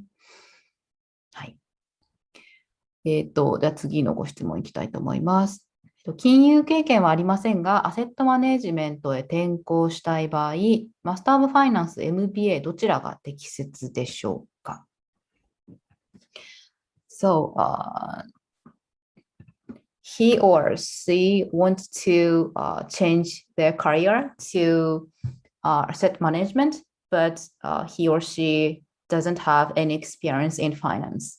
So, which program is the best fit for her? Which, for example, Master of Finance or MBA or such other program? Okay, so if the candidate is looking at going into asset management, my suggestion would be to look at the MAF program, the Master of Science in Applied Finance. Reason is because it will cover more of the portfolio of different financial instruments that will be available to the financial professional. So obviously asset management is only one area. There'll be other things that she'll be learning in terms of securities, portfolio management, investment banking and things like that. But asset management will be a major component of this course as well. The other question is if she has no prior finance knowledge, is she eligible? The answer is yes. We do not require you to have a finance background for the MAF at least. But however, a lot of our students coming into the program tend to already have some exposure to the finance industry, or they are good with numbers in mathematical models and things like that. They like to deal with numbers. I think that's the most important thing. Having said that, we have people who, did a art history or English literature, suddenly wanting to go into the finance industry through the MAF program. And they have been very successful with that. So it's not a problem if the student does not have a finance background. What's important is that the aptitude has to be there, meaning the ability to learn in this finance course is pretty important because it's very finance driven. The reason why I'm not suggesting MQF, because Master of Science in Quant Finance tends to be a lot more technical in terms of its curriculum.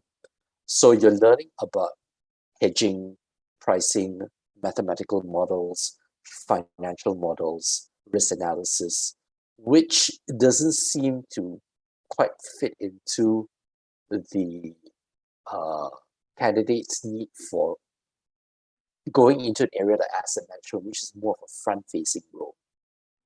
So the other way to look at it is the MAF actually prepares you to be in a role where you interact with organizations and customers and clients, and so you are a finance professional. But for MQF, you're more, I won't say backroom, but you deal more with the technical aspects. For this particular qualification degree, we highly encourage you to have a technical or a finance background. So if you're good in mathematics or physics or engineering, MQF actually would be very, very suitable for you. Okay, thank you.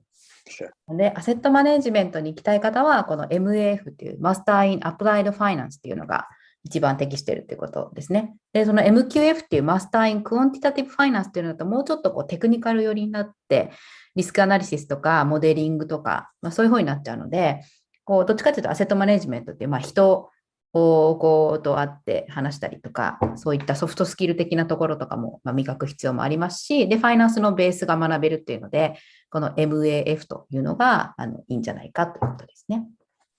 はい。あとは、金融のバックグラウンドとか全く必要ないというか、なくても全然いけるので、いけるというか、受けられますし、合格もできるので、金融経験がない方も、アセットマネジメントとかにね、キャリアチェンジしたいなっていう方は、この MAF ぜひ。アセマネね、最近非常に人気もある業界なので、いいですね。はい。で、あともう一つですね。はい、ありがとうございます。MBA に入学しても他の学部の授業も聴講できるのでしょうかということですね。So, is it possible for a student to take a student who are entered MBA program, take other classes than MBA, such as MAF, MQF, or other programs? The answer is yes. So as I shared earlier on, I think it was in the MBA slide. Chris, you could go back to that first couple of slides for the MBA. Yeah, correct. So there is a possibility in the MBA program, you have the flexibility to take additional classes or modules in 3 programs right now that's offered by our business school, which is the Master of Science in Applied Finance, Quantitative Finance, 4 actually, Communication Management and Innovation. So these could be program modules within that. So for example, it could be, I don't know, strategic communications that the student wants to take in, which is not available in the MBA. They can take that particular class in communication management that's offered. There is a limit, obviously. I think you can take up to 2 modules within the course curriculum itself, if you really, really have the time, because it's actually a very intense program. And you want to take more, we can, but it will be at additional costs. But if you want to take additional 2 more modules out of these 4 different degree programs that are listed here, this will be part of the tuition fee. Thank you. なので、MBA に取れた方も今のところこのアプライドファイナンスとかクオンティタティブファイナンス、あとコミュニケーションマネジメント、イノベーションの授業が単位として取れるっていう感じですね。はい。はい、ありがとうございます。次のご質問ですね。入学後、学内や卒業生とのネットワーキングの場はありますでしょうかということですね。So, do students have opportunity for networking with students in other programs or alumni? Great question. Let's see that have been paying attention. The answer is yes, overwhelming yes. So what we actually have available are for the networking part is through a few ways. Number one, I mentioned earlier on that we have these programs called the professional development courses. So the professional development courses actually give an opportunity for the students to learn outside of the disciplines. But what it also actually provides is a chance for them to network across different programs. MBA students coming into a class on data analytics, but be able to network with people from our applied finance, our IT program, our economics program, or even our law program. So there's a potential there for networking. Obviously, through our networking events that have been organized being organized by our postgraduate career services. That is also something that students can always participate in. So it's not only with their peers, it's obviously with industry partners as well. So we have a lot of opportunities where employers come to campus fairs, are conducted. They get to meet even students who have graduated that might be working in companies that they are looking to join. So that's always a great opportunity for networking. And of course, last but not least, the question on alumni. We have about 31,000 alumni right now, counting to date. And the great thing is that even as a postgraduate student, you don't have to graduate yet. You are already able to tap into the alumni network on the first day that you join the university. So a lot of these networking events are also available on an industry and sector focus, meaning if I want to get into hedge funds or I want to get into asset management, there are specific like finance industry networking events that you can join with our alumni in those industries that might help you. Obviously, if you want to go into hospitality or tourism or something like that, that's something else that you could always choose to get into as well. So the answer is overwhelming yes. There are many, many other opportunities that you can join to expand your network while in SMU. Thank you. なんか非常によくぞ聞いてくれたっていう感じでお答えいただきましたけど、も本当にネットワーキングは在校生とか卒業生とかする機会はむしろ積極的にというか強制的にそのデベロップメントっていう MBA だと毎週金曜とかにありましたかね。そういう機会を設けていて、でそこで各業界のね先輩とか自分がネットワークしたい分野の方とかと結構つながる機会があるよっていうことですね。そういうのはいいですよね。なかなか学校によってはね、もうネットワークはあるけど、ご自由にどうぞっていう学校が多いと思うんですけど、はい、非常に積極的にそういう機会を作ってくれているので、いいんじゃないですかね。はい、あとは、なんか入住さんもね、コメントを書いてくださってますけど、SMU は結構ね、アルファからも奨学金を全額もらって合格した方とかもいましたね。あと MQF もつい最近受かった方もいましたし、ということで。MQF は確かに、ファイナンスをある程度やってた人が来ましたね。だから、これからファイナンスにキャリアチェンジしたいっていう人は、それこそ MBA とか、さっき言った、なんだっけ、マスター。MA、アプライドファイナンス。アプライドファイナンスがいいかなっていうのは確かにそうですね。確かに MQF は結構テクニカルというか、結構金融の面接の質問とかも。だからね、本当すごいヘッジファンドとかアセマネってやっぱり経験が大事なんで、少なくともインターンってことなんだけど、だからそのインターンやるにも、なんかそのインターンの面接で経験聞かれちゃうしみたいなところもあって、だから、だからこそアルファで早めにね、それこそ投資家育成とか、実質的にアルファでインターンさせたいとかいろいろしてるんですけど、やっぱり、なんかテック系行くにもすごくいいし、結構そこの Google のシンガポールとかで働いてる日本人とかも多いですし、アルファからも結構何人も働いたり、P&G とかもいるし、あとはそれこそヘッジファンドとかアセマネに行きたいとか、自分でキャリアチェンジをしたい人っていうのは、すごくいいですよね。だからやっぱりこういうベースの知識を取りつつインターンも取れるから、しかもこれが1年で取れて、そのままそっちにバーンってトランジションできるんで、なかなかね、こういうプログラムってありそうでないんですよね。はい。なので、本当、キャリアチェンジしたい人はすごくいいプログラムだと思います。はい。ありがとうございます。あとは、はい、奨学金ですね。奨学金の話をちょっと聞きましょうかね。はい。So, could you let us know about the information of scholarship information? Sure.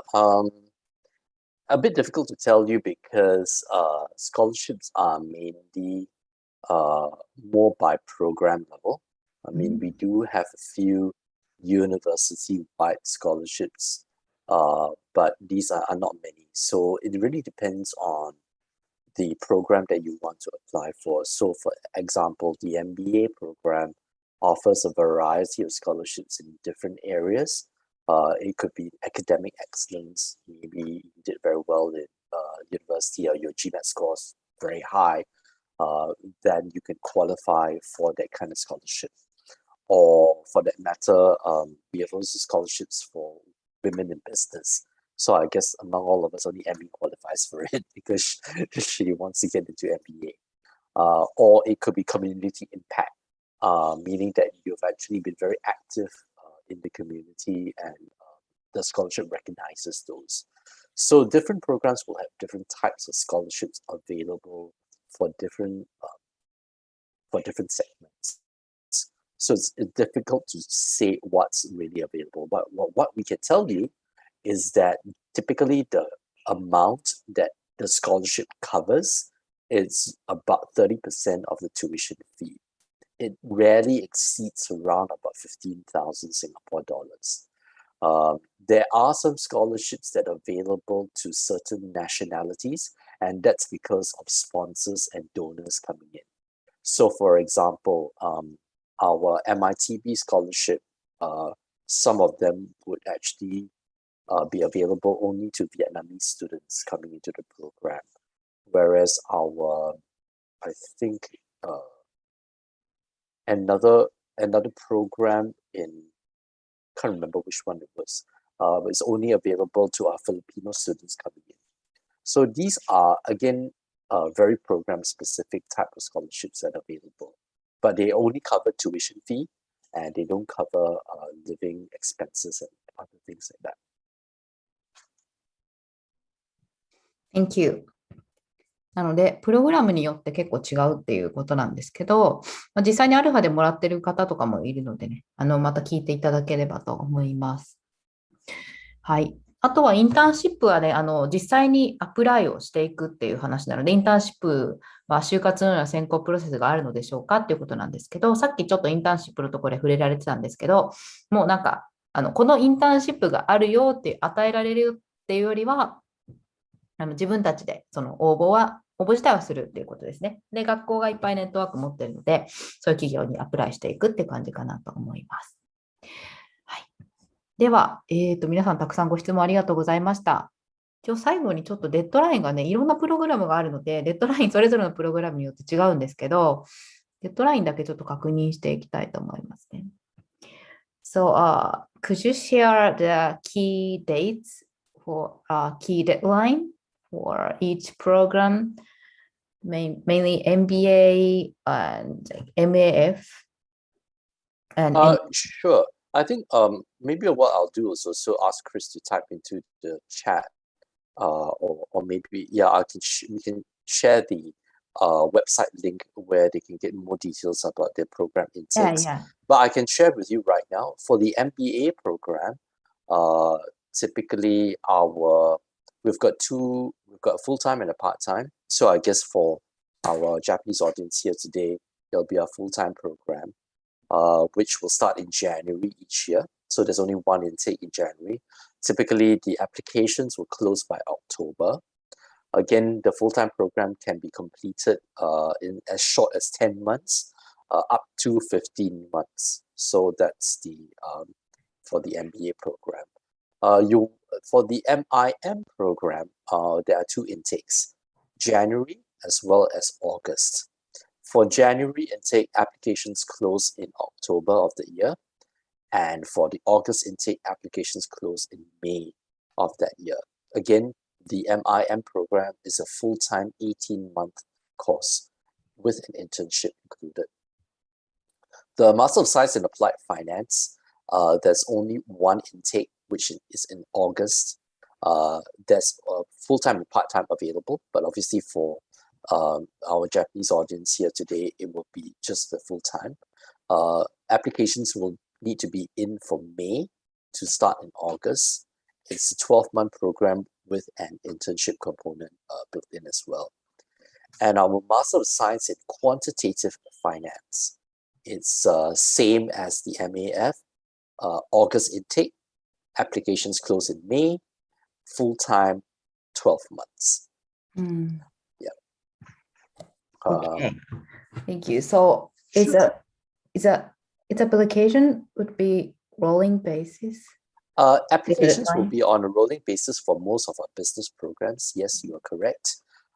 So my advice is that, for instance, if you want to apply for the August intake, try as early as possible. For certain programs like MBA, there are 3 different windows. You could always go into the website to check when the windows of applications are. But for most other programs, it's almost on a rolling basis. So I would advise to actually apply at least about 5 months before application deadline. It's also good because every program has just enough places. So for instance, our MBA program only takes in about 60 students for each intake. When we start opening applications, if you're the 20th student to apply, the admissions committee won't be looking as strictly into your application as if you would apply much later and you were the 58th student coming in, because already all the places are full. So that's one reason. The other reason is also because if you take your GMAT or you take your IELTS and your score isn't good enough to qualify, you might want to take again, which means you need time to retake that test. So that's why our advice to a lot of our students is you need to plan ahead quite a bit. Applications should be started be about 4 to 5 months before, but I think the preparation in terms of taking your tests, your putting your documents together, your transcripts and everything should really start even before your applications are made, just to give you a little bit more time there. Okay, thank you. なので、ローリングなので、早く出すのが、非常に大事ですね。で、MBA の場合は、次の入学は2023年の1月で、アプリケーションが閉じるのが2022年の10月で、10月なので、来年の10月、今から1年間あるんですけど、大体その5ヶ月前ぐらいに出すのがいいそうなんで、来年の5月ぐらいまでになるべく早いタイミングで出すというのが MBA の場合はいいと。で、他のプログラムは、MIM っていう、だから大学生、今日本の大学生とか大学院生の方で、大学4年生とか修士2年の方で、就職先いまいちちょっとね、自分の行きたいところ決まんなかったなとかね、グローバル経験ないという方は、もうアプリケーションを今から出すと来年の8月に行けるので、あとは、さっき言ってた MAF っていうアプライドファイナンスでアセットマネジメント行きたいとか、あとファイナンスのある経験がある方は MQF っていうクオンティタティブファイナンスなんかも結構アルファからも合格してる人いますし、ヘッジファンド行きたいとかいう方はそういうことを受けて、でそれは2022年の8月入学があるので、今から準備をしてアプリケーションアルファで準備して出せば、2、3ヶ月で準備して出せると思いますので、来年の8月から入学できますので、いずれにしても今から準備を始めて、なるべく早めにどのプログラムも出せば、皆さん合格してアルファでね、準備していただければいけると思いますので、はい、ぜひご興味がある方は、いつでも、アルファではまず無料相談で皆さんの、現状を伺ったりとか、あと、学校を決めていったりとかね、アプリケーションの出願の準備とか、全部サポートしてますので、卒業後のキャリアも含めてアルファに来ていただいた方は、それこそシンガポールで就職、実際にしている方もたくさんいるので、そういった情報もお話しできますので、ご興味がある方は、まず無料相談から入れていただければと思います。で、無料相談のリンクも、後でコメント欄にも入れておきますし、YouTube の説明欄にもありますので、そちらからお気軽にご相談ください。実際もSMU で受けたいとか行きたいという方は、個別調整の方はおつなぎしたりもできますので、いつでもお気軽にご相談いただければと思います。はい。ということで、はい、今日は、あと、今ね、ポストグラデュエイトプログラムのリンクもコメント欄のところに置いておきましたので、ぜひ皆さん、どんなプログラムがあるのかとかね、詳しい情報も見てみていただければと思います。はい。ということで、皆さんもね、今日はご質問たくさんありがとうございました。So, Evans and Kristen, thank you for a great time today. Thank you very much for giving us the opportunity to talk to you as well as our Japanese friends about SMU Master's Programs. Yeah, thank you so much. はい、ということで、皆さんも今日はどうもありがとうございました。本当にね、シンガポールで働かず日本で将来働きたいという方も本当に金融とかテクノロジーとかね、たくさん学べるチャンスですので、ぜひ皆さん、まずはね、ご相談いただければ、またいろいろ詳しいお話もできますので、いつでもお気軽にご連絡いただければと思います。ということで、今日はどうもありがとうございました。ありがとうございました。Thank you very much. Thank you. Thank you. Have a great night. You too. Bye bye. バイバイ。ということで、こちらで失礼したいと思います。